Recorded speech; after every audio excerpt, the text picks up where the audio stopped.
about the black vote and Trump. The blacks are coming around. The blacks are coming around. He's doing really good with the blacks. I don't see it. Maybe it ain't the Southern black. The blacks are polling in Trump's direction more than any Republican ever. He spoke at the black church in Detroit. I actually watched the whole thing. And I hate to use the Daily Beast as a credible source for anything Trump related, but they ain't wrong on this one. The only blacks I saw in that black church were the few on stage sitting with Trump. Now, in defense, it ain't like they can turn white people away. Maybe they were first in line, and that's how they got in. But I don't know what online sphere y'all are living in, but I'm not seeing the black support for Trump in my social circle. Now, I've got black friends who are Trump supporters, but they've been down since day one. They ain't MAGA come lately. They've been conservative my whole life. But I'm not seeing a big turn in, at least here in Mississippi, maybe in swing states, maybe the Southern black dude and woman or just cut from a different cloth. Maybe they've experienced too much through racism and through the civil rights era and stuff in Mississippi for them to ever be conservative, which I still think they're completely back asswards there. Reference back to Andrew Jackson founding the Democrat Party.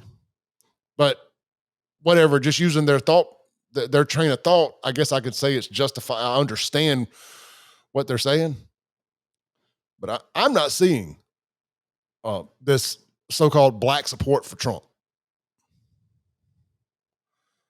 Not seeing it. Let's see here.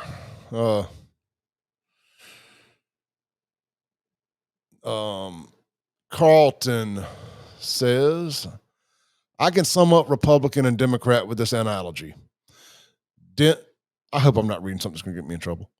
Dems are chocolate and pubs are vanilla. 40% of the country likes chocolate, 40% likes vanilla, but they're both ice cream. That's 80% of the country. To hell with us who like strawberry ice cream. That's actually a good point. There's a 20% in the middle that everybody's fighting for. I think Trump's doing well. I think Trump is polling better. I do believe, barring any shenanigans, he will be the next president again. What I have this problem with is this weird, I don't know if you want to call it blackwashing of Trump support, trying to convince everybody that there's this big black push, big black support for Trump because he's being treated like a black man with the criminal justice system and all that. That's their words, not mine. I don't know. I'm a little perplexed by it. And I'm not over 2016 yet. I still don't trust polling. The pollsters lied in 16 and frankly again in 20. So I'm not sure. I don't trust polling. I think I can make any poll say anything I want it to based on who I poll.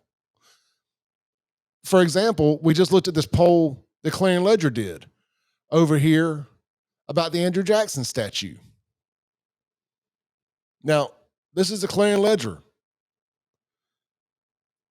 based in the bluest, blackest city in the country in Jackson, Mississippi. And 74.8% said they did not think the statue should be removed. Now, that would make you think, wow, a lot of black folks in Jackson don't want the statue removed. But then you got to take into account, who probably went to thecleanledger.com and voted on this? Probably people passionate about the statue staying, which I would think is going to be mostly older white people. So I'm just saying, you can skew a poll any way you want it. I could take one poll out here in downtown Brandon to mostly white folks asking them a question and get a very right-leaning pro-Trump answer. I could take that same exact poll to white people in Fondren and Belhaven and get a completely different answer. And then I put it out there in the national and be like, white Mississippians say this or that and have the complete opposite answer. I just don't trust polling. You can go, you can find a blue city in a red state or a red city in a blue state and make a poll look any way you want to make it. That's all I'm saying. Well, Chris, that's what I'm saying, Chris. But I don't think black people voted in the Clarion Ledger poll. That's my point exactly. So I just don't trust polling. All right, let's see here. Next up. Oh, yeah, real quick. I am tired of all these MAGA come lately folks. I made a Facebook post about this the other day, and I'm going to say it again. A lot of folks just come out of the woodwork lately. I'm MAGA. You know, for about 8 years, you had to know how to fight if you were going to wear this hat, or at least not be scared to, especially in and around Jackson. You know, some of us been down since day one. Lost jobs, missed out on promotions, lost friends, all sort of stuff because we supported Trump. Now to see everybody coming on out the woodwork like they've been down since day one, I got a problem with it. I can't hide it. I guess I feel like that guy who loved that indie rock band until they blew up. And now you're like, I don't like them no more. Everybody else likes them. I guess I got a little sour grapes. But that's how I feel about it. I can't lie to y'all. One thing I cannot do is lie. You know, like I can't just pretend I'm cool with something I ain't cool with. You may not agree with me, but at least you know, well, you know what? He looks like a complete idiot, so I'm guessing he ain't lying.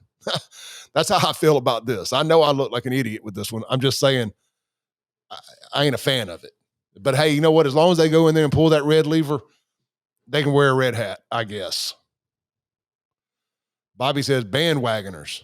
That's it, man. Bandwagoners. Bobby also says, you talk like you're from Terry. I spent a lot of time in Byram. Went to high school in Byram. Angela said, had to know how to fight. You did, man. People would roll up angry. I mean, look, I legit lost friends over Trump support. And I ain't even going to name none of the folks anymore. But these are people that, and they didn't cross the line, there ain't no coming back from, too. I mean, they said things that I don't forgive folks for. But all over Trump. And now those are some people who are still in the far left Netherlands. They ain't come back from it. Oh, Bobby said Terry Road. Oh, no, I am from Terry Road. That's fact. I grew up on Terry Road, off Terry Road. So, all right. But man, I'm going to tell you what, it was that Jake Paul. Jake Paul and Trump. Or that Logan Paul, whatever Paul brother it was. That was it for me. I just saw that the other day, and I was like, man, that's so fake. Thought I may have had a picture of it. I guess not. Thought I had saved one. Did I not? Let's see here real quick. Thought I had a picture of the Paul. Yeah, here it is. When I saw this, talk about a poser. He's a poser. He's a big pro BLM. He's one of these hand-picked people, these influencers, you know, to push the left-wing agenda. And now he's coming out as a Trump guy. Now, I probably believe he was always a Trump guy, but he took that money to not be. And now it's like, oh, he's got a lot of followers. Welcome to MAGA. Screw you. That's how I feel about it.